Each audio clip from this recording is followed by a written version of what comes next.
এবার জাতির উদ্দেশ্যে ভাষণ দিলেন আয়াতুল্লাহ আলী খামেনি। তার এই ভাষণ শুনে কাঁপছে পশ্চিমা দুনিয়া।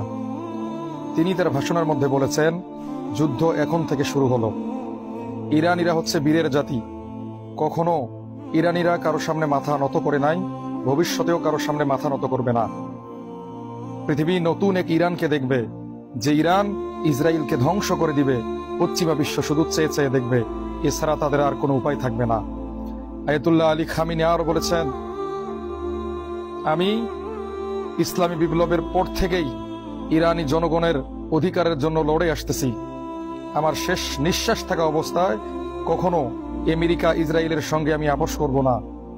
হে ইরানি জনগণেরা, কান খুলে শুনে রাখো, আমাদের পূর্বপুরুষরা ছিল বীরের জাতি। স্মরণ করো ওমর রাদিয়াল্লাহু তাআলা আনহুর কথা, খালিদ বিন ওয়ালিদের কথা। তারা যেমন বীর বিক্রমে ইহুদি খ্রিস্টানদের সঙ্গে যুদ্ধ করে বিজয় অর্জন করেছিল, আমরা হচ্ছি তাদের অনুসারী। এই ইরানিরা হচ্ছে তাদের অনুসারী।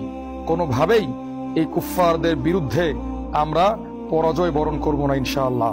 হে ইরানি জনগণেরা, মনে রাখো, বাতিলরা সব সময় ভয় দেখাবে, কিন্তু আমরা আল্লাহর উপর ভরসা রেখে বলতে চাই, এই যুদ্ধে আমাদেরই জয় হবে।